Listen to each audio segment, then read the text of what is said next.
이준혁은 IT 대기업 시니어 개발자로 코로나19 이후 완전 재택근무로 전환했다. 서울 강남의 조용한 아파트 단지에서 혼자 살며 집중해서 코딩하는 것이 그의 일상이었다. 화상회의, 코드 리뷰, 개발 작업 모두 집에서 이루어졌다. 준혁은 이 집에서 3년째 살고 있었고 조용한 환경에 매우 만족했다. 위층은 평일 낮에 비어있는 맞벌이 부부, 아래층은 혼자 사는 노인이었다. 완벽한 조합이었다. 그런데 3개월 전 아래층 노인이 요양원으로 가면서 집이 매물로 나왔다. 곧 새 주인이 들어왔는데 40대 여성이었다. 준혁은 인사를 나누며 조용한 이웃이면 좋겠다고 생각했다. 하지만 이삿날부터 예상치 못한 일이 벌어졌다. 아래층에서 피아노 소리가 들리기 시작한 것이다. 처음에는 취미로 피아 놓치나 보다라고 생각했다. 그런데 며칠 후 아래층 현관문에 간판이 붙었다. 박미숙 피아노 음악학원 마이너스 입시 전문. 준혁은 깜짝 놀랐다. 주거용 아파트의 학원이라니? 다음 날부터 본격적으로 지옥이 시작됐다. 아침 9시부터 저녁 9시까지 쉬지 않고 피아노 소리가 들렸다. 한 곡을 완성도 있게 연주하는 것이 아니라 같은 음계를 수십 번 반복하는 초보자들의 연습 소리였다. 도레미파솔, 도레미파솔,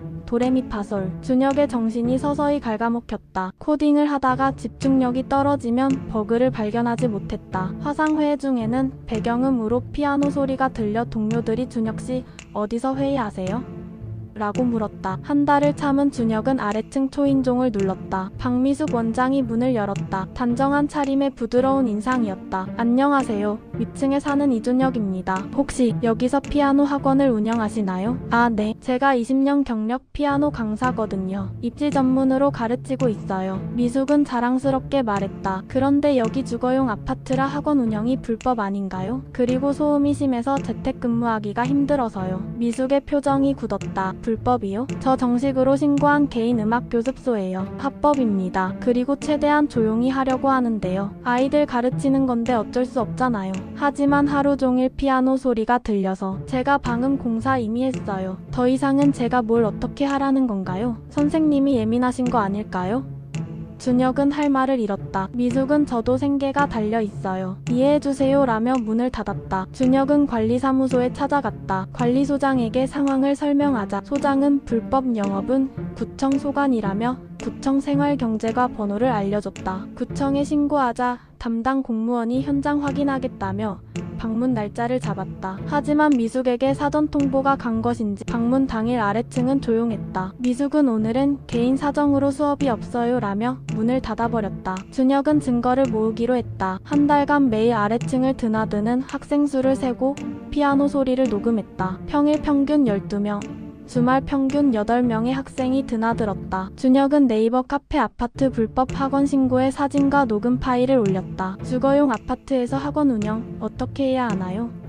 라는 제목이었다. 댓글에는 비슷한 경험을 한 사람들의 공감이 쏟아졌다. 한 네티즌은 불시 단속 요청하세요. 사전 통보하면 증거인멸의 요라고 조언했다. 준혁은 다시 구청에 전화해 불시 점검 부탁드린다고 강력히 요청했다. 담당자는 민원이 많이 들어와서 이번 주 안에 가겠다고 약속했다. 며칠 후 오후 3시 구청 단속반 3명이 아파트에 도착했다. 준혁은 집에서 상황을 지켜봤다. 아래층 초인종을 누르자 학생으로 보이는 중학생이 문을 열었다. 학생 여기 학원이니? 네? 아니요 개인 레슨이요. 단속반은 안으로 들어갔다. 거실에는 그랜드 피아노 1대와 업라이트 피아노 2대가 있었고 6명의 학생이 대기하고 있었다. 벽에는 2024 음대 입시반 모집 포스터도 붙어 있었다. 미숙은 당황하며 이건 제 지인 아이들이에요. 무료로 봐주는 거예요 라고 변명했다. 하지만 단속반은 학생들에게 수 강요 내니?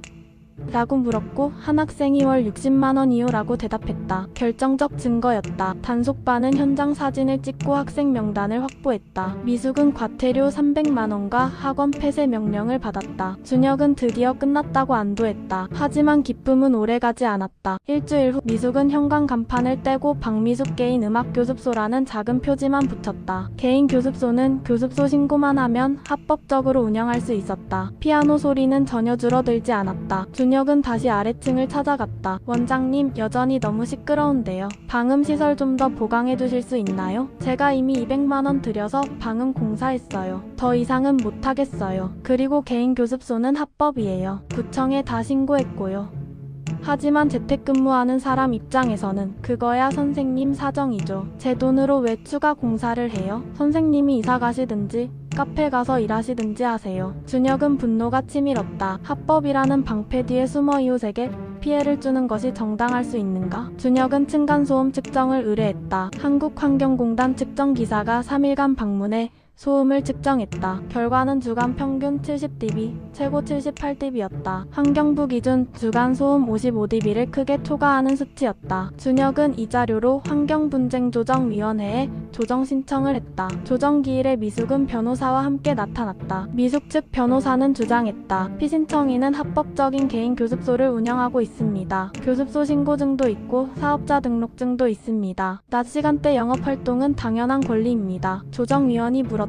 하지만 소음이 기준치를 초과했는데요. 그건 건물 자체의 방음 문제입니다. 저희는 이미 자비로 방음 공사를 했습니다. 더 이상의 요구는 과도합니다. 조정위원회는 방음시설 추가 보강을 권고했지만 강제성은 없었다. 미숙은 비용이 너무 많이 든다며 거부했다. 결국 조정은 결렬됐고 준혁은 민사소송을 제기했다. 생업활동이라 해도 이웃에게 과도한 피해를 주는 것은 불법이라는 논리였다. 재판은 1년 2개월이 걸렸다. 그동안 준혁은 매일 노이즈 캔슬링 헤드폰을 끼고 일했다. 회사에는 집중이 안 된다며 주 2회 사무실 출근을 신청했다. 드디어 1심 판결이 나왔다. 판사는 합법적인 교습소 운영이라 해도 주거지역에서 이웃의 평온한 생활을 심각하게 침해하는 수준이라면 권리 남용이라며 준혁의 손을 들어줬다. 판결문에는 피고는 충분한 방음시설을 갖추고 이를 이행하지 않을 경우 위자료 500만원과 향후월 50만원의 손해배상을 지급하라고 명시됐다. 미숙은 항소했지만 2심에서도 패소했다. 어쩔 수 없이 미숙은 방음 공사를 진행했다. 천장과 벽면에 방음제를 대고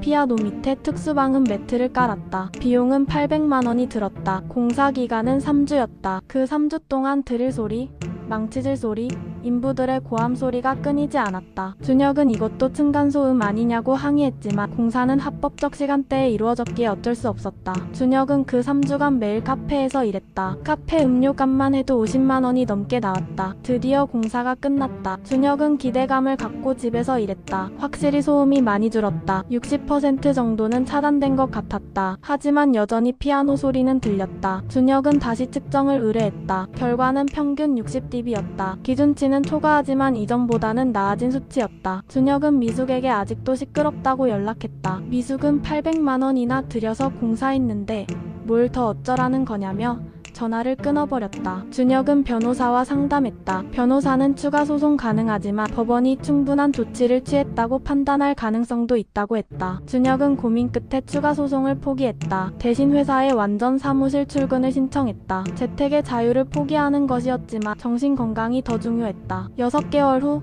준혁은 결국 이사를 결심했다. 단독주택으로 이사했다. 이사 비용과 전세 가격 차이로 5천만원이 추가로 들었었다. 소송 비용까지 합치면 6천만원이 넘는 돈을 쓴 셈이었다. 이사 후 준혁은 평화를 되찾았다. 하지만 왜 피해자인 내가 이사를 가야 했을까라는 억울함은 사라지지 않았다. 한편 미숙의 교습소는 여전히 성업 중이다. 새로운 위층 입주자는 평일 낮에 출근하는 직장인 부부였다. 저녁에만 집에 있기 때문에 피아노 소리를 거의 듣지 못했다. 미숙은 지인에게 위층이 바뀌니까 세상 편하다고 말했다고 한다. 준혁은 이 소식을 전해 듣고 허탈하게 웃었다. 결국 세상은 끝까지 버티는 사람의 것이라는 교훈만 남았다.